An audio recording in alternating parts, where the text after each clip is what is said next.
શું ખરેખર 2026 માં આંબાની ખેતી કરવી જોઈએ કે નહીં? હા, જો આવતો સમય આપણે જોઈએ અને આંબાની સમય આવવાનો એવું દેખાય અમારા મત મુજબ, કેમ કે અત્યારે ઘણા પ્રોસેસિંગ યુનિટો બની ગયા, એટલે કે કેરીની નિકાલ થઈ શકે છે અને એમાંથી ઘણી પ્રોડક્ટો બને છે. તો આંબાની ખેતી બેસ્ટ છે. આજે આપને મળવા આવ્યા છે એવા એક ખેડૂતને જેમની પાસે 150 થી પણ વધારે કેરીની વેરાયટી અને 15,000 થી પણ વધારે આંબાનું વાવેતર કરેલું છે.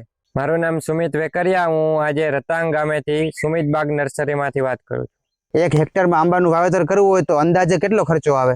એક હેક્ટરમાં જો આંબાનું વાવેતર કરવું હોય તો કલમ, પછી એની અંદર ટેકો, ખાતર, લેબર ચાર્જ બધું ગણતા 1,20,000 જેવો ખર્ચો થાય. આંબાની ખેતી માટે સરકાર દ્વારા કઈ સબસિડી છે કે નહીં? આંબાની ખેતી માટે અત્યારે સારામાં સારી સબસિડી ખેડૂત ને સરકારશ્રી એક નંગ ઉપર 15 બાય 15 નો ડિસ્ટન્સ હોય તો 100 રૂપિયા પર પ્લાન્ટ સબસિડી આપે. ખાતરની આપણે વાત કરીએ તો પાયામાં આપણે દેશી ગળતિયું ખાતર, લીંબોળીનો ખોળ એવી આપણે નાખી શકીએ. આપણે જે આંબાનું વાવેતર કરવું હોય એ કલમ કેટલા મહિનાની હોવી જોઈએ? એ કલમ ખરેખર તો જો જેટલો નાનો આંબો હોય છે ને એટલી ઝડપથી ચોટશે ને ઝડપથી વિકાસ કરે.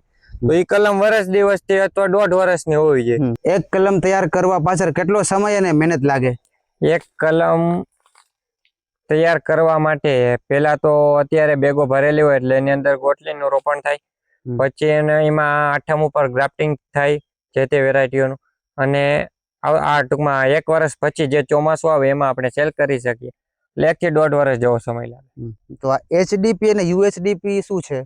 HDP એટલે કે હાઈ ડેન્સિટી પ્લાન્ટેશન અને UHDP કે અલ્ટ્રા હાઈ ડેન્સિટી પ્લાન્ટેશન. તો HDP એટલે કે જે 15 બાય 15, 10 બાય 15 માં જે લોકો લગાવે છે, 15 બાય 20, એ હાઈ ડેન્સિટી પ્લાન્ટેશન કહેવાય. 10 બાય 10 ફૂટથી નીચેનો ગાળો એટલે કે 8 બાય 10, 5 બાય 10, તો એ અલ્ટ્રા ડેન્સિટી પ્લાન્ટેશન.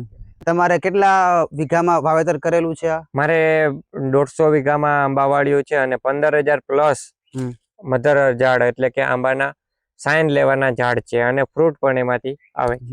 તો એક વર્ષમાં કેટલું ઉત્પાદન મળે અંદાજે? એક વર્ષે આપણે જો મારે ટૂંકમાં હાઈ ડેન્સિટી, અલ્ટ્રા હાઈ ડેન્સિટીમાં પ્લાન્ટેશન છે 7 બાય 14, 8 બાય 12 ના, તો એક છોડ અમને 30 થી 40 કિલો એવરેજ માલ આપે. એક છોડ 30 થી 40 કિલો એટલે 2 મણ જેવું થયું ને? 2 મણ જેવું આપે. તમે આંબાવાડીની શરૂઆત ક્યારથી કરી?